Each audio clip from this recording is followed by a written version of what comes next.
जोहार साथियों, मैं मुकेश बिरुआ, आपका इस चैनल में स्वागत है। आज हम देश के अंदर एक चुनाव की कहानी बताने जा रहे हैं जो आदिवासी स्वायत्तता की लड़ाई से उपजी है। 5वीं और 6वीं अनुसूची के शासन का हवाला अक्सर हम आदिवासी अपने अधिकारों के लिए कर ही लेते हैं।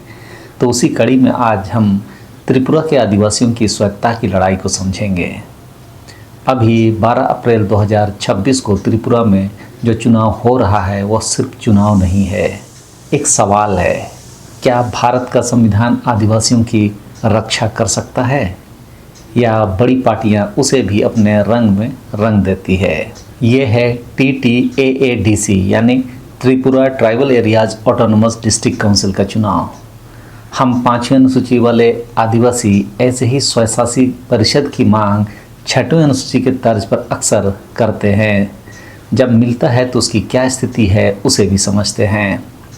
और इस चुनाव में एक शाही खानदान का राजकुमार, एक पुराना कम्युनिस्ट किला, बीजेपी की विस्तारवादी नीति और लाखों आदिवासियों की उम्मीदें सब एक साथ टकरा रही है। आज हम समझेंगे इसका इतिहास, वर्तमान और भविष्य, TTAADC की पूरी कहानी। पहले समझते हैं कि TTAADC क्या है, यानी कि ये ऑटोनोमस डिस्ट्रिक्ट काउंसिल है क्या। त्रिपुरा का कुल क्षेत्रफल है 10,491 वर्ग किलोमीटर। इसमें से 2/3 हिस्से पर यानी लगभग 68% भूमि पर शासन करती है यह ऑटोनोमस डिस्ट्रिक्ट काउंसिल। और इस परिषद का मुख्यालय है कुमलोंग, अगरतला से वही 25-26 किलोमीटर दूर है। इस परिषद में रहते हैं 12,16,000 लोग, जिनमें से 84% आदिवासी हैं।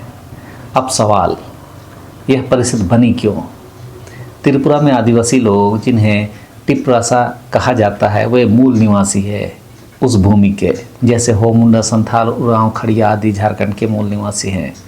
लेकिन 1947 के बाद और ख़ासकर बांग्लादेश विभाजन 1971 के बाद बड़े पैमाने पर बाहरी लोग माइग्रेट करके यहाँ आके बसे और रहने लगे।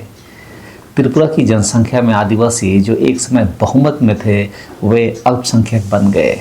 राज्य की कुल आबादी में 31-32% वे आज रह गए हैं। उनकी ज़मीन गई, उनकी भाषा दबाई गई, उनकी पहचान खतरे में आई। इसी संकट के जवाब में आदिवासी आंदोलनों की एक लंबी श्रृंखला के बाद 1979 में भारतीय संसद ने TTAADC एक्ट यानी कि autonomous Tripura tribal area autonomous district council act पास किया। यह एक संवैधानिक संस्था है संविधान की 6वीं अनुसूची के तहत। अब 6वीं अनुसूची क्यों खास है? भारत के संविधान में आदिवासी स्वशासन के लिए यह एक विशेष प्रावधान है। हम लोग इसे बोलते हैं भारत के संविधान के अनुच्छेद 244(1) और 244(2). तो ये दोनों 5वीं और 6वीं अनुसूची है। इसके तहत डिस्ट्रिक्ट काउंसिल को अधिकार मिलता है जमीन और वन प्रबंधन पर कानून बनाने का, मतलब वो इससे संबंधित कानून खुद ही वो लोग बना सकते हैं।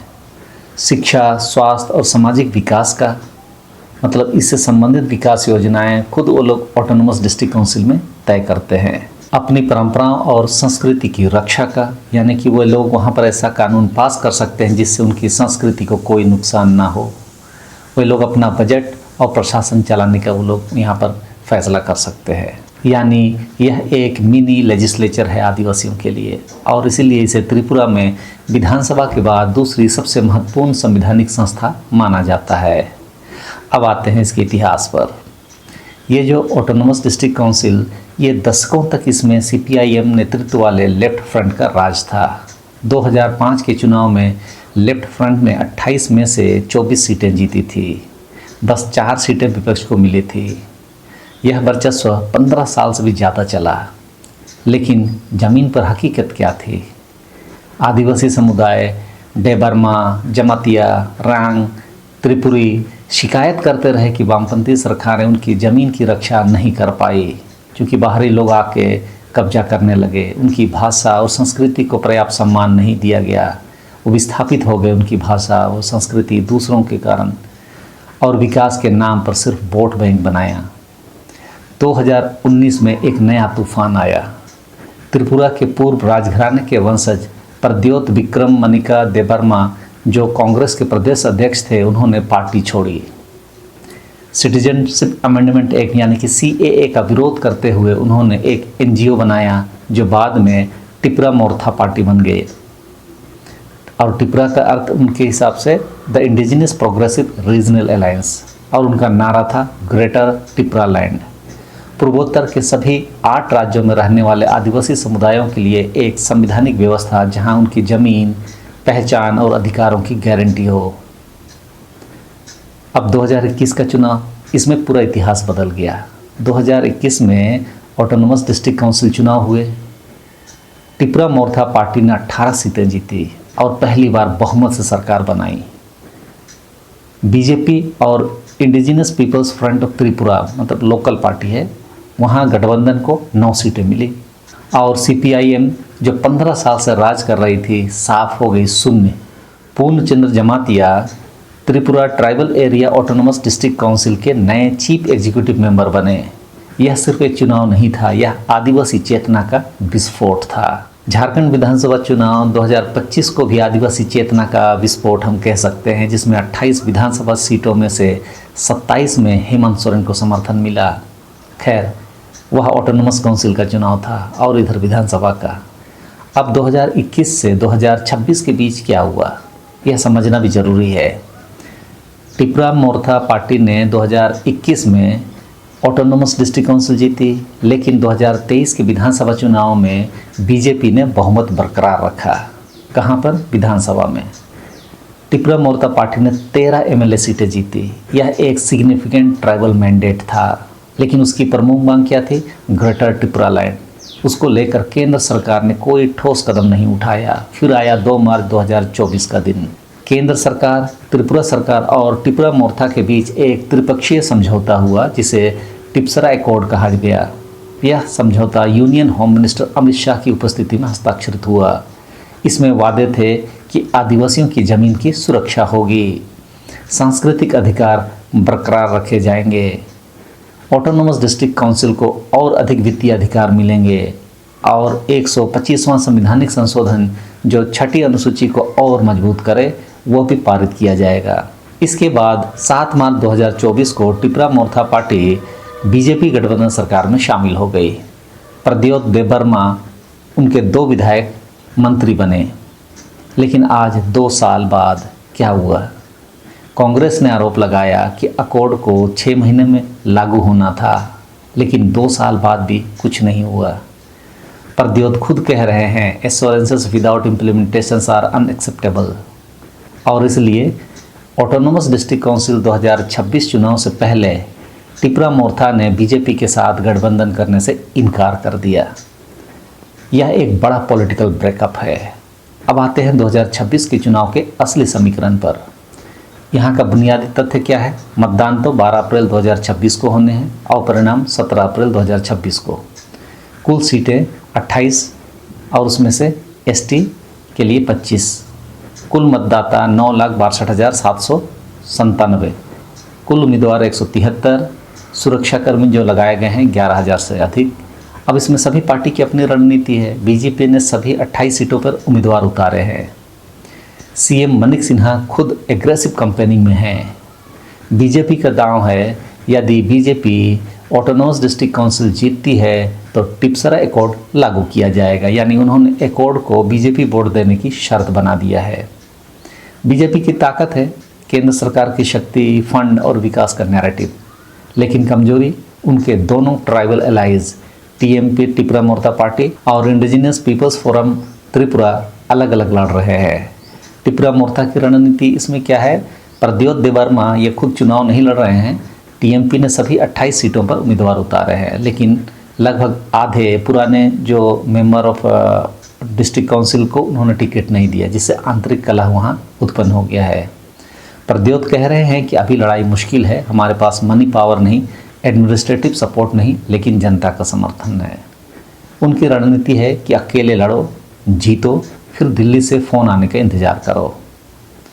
अब Indigenous Peoples Front of Tripura, इसका क्या है? ये बीजेपी का पुराना ट्राइबल एलाई है, लेकिन इस बार IPFT ने भी बीजेपी से बिना कंसल्टेशन के 24 सीटों पर उम्मीदवार उतार दिए। बीजेपी लीडर्स आईपीएफटी से नाराज चल रहे हैं। आईपीएफटी बीजेपी वोट को काट सकती है, जो त्रिपुरा मोर्चा पार्टी के लिए फायदेमंद हो सकता है। सीपीआईएम और कांग्रेस इन दोनों ने भी 28 सीटों पर उम्मीदवार उतारे हैं। 2021 में शून्य पर आई सीपीआईएम की पार्टी वापसी की कोशिश कर रही है। कांग्रेस ने 27 सीटों पर उम्मीदवार उतारे हैं। वे कह रहे हैं कि बीजेपी और त्रिपुरा मोर्चा पार्टी दोनों ने आदिवासियों को धोखा दिया। अब सबसे बड़ा पॉलिटिकल ट्विस्ट, त्रिपुरा मोर्चा पार्टी राज्य सरकार में बीजेपी की जूनियर पार्टनर है, लेकिन ऑटोनोमस डिस्ट्रिक्ट काउंसिल चुनाव में बीजेपी की डायरेक्ट अपोनेंट है। यह भारतीय राजनीति की एक अनोखी पैराडॉक्स है, एक ही सरकार में साथी और एक ही चुनाव में दुश्मन। अब असली सवाल, क्या Tripura tribal area autonomous district council जैसी संस्थाएं वाकई में आदिवासी स्वायत्तता दे पाती है, या ये बड़ी पार्टियों के पॉलिटिकल गेम्स का मैदान बन जाती है? पहला सवाल, ग्रेटर त्रिपुरालैंड एक सपना या एक राजनीतिक हथियार था? 2021 में त्रिपुरा मोर्चा पार्टी का सबसे बड़ा हथियार था ग्रेटर त्रिपुरालैंड की मांग। इसने आदिवासियों को एकजुट किया, वामपंथ को उखाड़ फेंका। लेकिन 2024 में टिप्स अकॉर्ड साइन करते ही यह मांग कहाँ गई? प्रद्योत देबबर्मा ने ग्रेटर त्रिपुरालैंड की बड़े राज्य वाली मांग को पीछे कर दिया।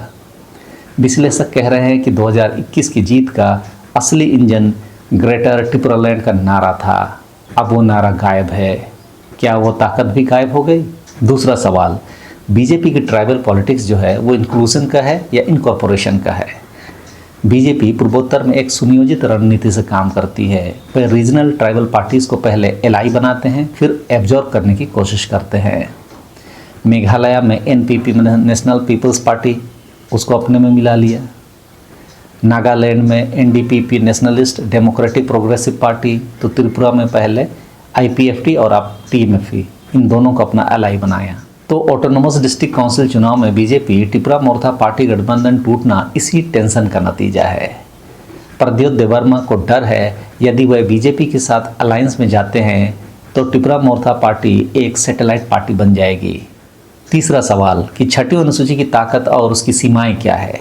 देखिए, 6 शेड्यूल एक ऐतिहासिक संवैधानिक उपलब्धि है, लेकिन ग्राउंड रियलिटी यह है कि राज्य और केंद्र सरकारें ऑटोनोमस डिस्ट्रिक्ट काउंसिल को एडिक्वेट फंडिंग नहीं देती। इस बात को ध्यान में रखें, क्योंकि केंद्र यदि फंड नहीं देगी, राज्य यदि फंड नहीं देगी, तो ऑटोनोमस काउंसिल का क्या काम होगा? ऐसे ही संस्थाओं को कमज़ोर किया जाता है। हम लोग तो हल्ला करते हैं, लेकिन ये सब वास्तविक स्थिति आप बता रहे हैं। और बाद में बोला जाएगा कि आदिवासियों को शासन चलाना नहीं आता। और संविधान का 125वां संविधानिक संशोधन जो प्रस्तावित है, जो ऑटोनोमस डिस्ट्रिक्ट काउंसिल को डायरेक्ट सेंट्रल फंड मिलने की बात कहती है और भी और अधिक शक्ति देने की, वो संसद में अटका पड़ा है। जमीन अधिकार कानून कागज पर हैं, लेकिन जमीन पर नहीं। तो आदिवासी भूमि पर अतिक्रमण अभी भी जारी है। अब चौथा सवाल है कि ये चुनाव 2028 विधानसभा का ट्रेलर है। पॉलिटिकल ऑब्जर्वर्स इस चुनाव को 2028 त्रिपुरा असेंबली इलेक्शंस का सेमीफाइनल मान रहे हैं। यदि त्रिपुरा मोर्चा पार्टी ऑटोनोमस डिस्ट्रिक्ट काउंसिल बचा लेती है तो प्रद्योत की स्थिति मजबूत होगी, वह दिल्ली से बड़ी बार्गेनिंग कर सकेंगे। और यदि बीजेपी ऑटोनोमस डिस्ट्रिक्ट काउंसिल जीतती है तो वे ट्राइबल एरियाज़ में भी अपना नैरेटिव स्थापित कर लेंगे और 2028 में त्रिपुरा मोर्चा का राजनीतिक भविष्य अंधेरे में होगा। तो साथियों, Tripura tribal area autonomous district council चुनाव 2026 कई सवाल उठाता है। क्या यह एक शाही परिवार का राजकुमार आदिवासी आंदोलन का सच्चा प्रतिनिधि हो सकता है? क्या बीजेपी की राष्ट्रीय महत्वाकांक्षा और आदिवासी स्वायत्तता एक साथ चल सकती है? क्या वामपंथ जो 15 साल तक ट्राइबल एरियाज़ में था वापसी कर सकता है? और सबसे बड़ा सवाल, क्या भारतीय लोकतंत्र में छठी अनुसूची और ऑटोनोमस डिस्ट्रिक्ट काउंसिल्स जैसी संस्थाएं वाकई काम करती है, या ये राष्ट्रीय राजनीति की खेल में बाधक बनती है? मेरा तो यही विश्लेषण है कि इस ऑटोनोमस काउंसिल का यह चुनाव सिर्फ त्रिपुरा की नहीं, पूरे पूर्वोत्तर भारत की आदिवासी राजनीति की दिशा तय करेगा। यदि त्रिपुरा मोर्चा पार्टी अकेले लड़कर जीतती है तो यह संदेश जाएगा कि एथनिक आइडेंटिटी पॉलिटिक्स बड़ी पार्टियों के बिना भी जीत सकती है। यदि बीजेपी जीतती है तो यह साबित होगा कि नेशनल पार्टीज़ का इंफ्रास्ट्रक्चर और फंड रीजनल आइडेंटिटी मूवमेंट को निगल जाता है। और यदि मैंडेट खंडित आता है तो त्रिपुरा फिर एक राजनीतिक सौदेबाजी के मैदान में बदल जाएगा। 17 अप्रैल को नतीजे आएंगे, लेकिन आदिवासी स्वायत्तता का सवाल कहीं गौन हो गया। यह स्थिति देश भर के आदिवासी अधिकारों की भी है। चुनावी वादे जुमले में बदल रहे हैं और हम मूक दर्शक होकर देख रहे हैं। मेरी कोशिश है कि इस पर चर्चा हो। किस तरह की चर्चा हो उस पर कभी और बात करेंगे, लेकिन इस समय के लिए तो इतना ही। सबों को धन्यवाद। जोहार।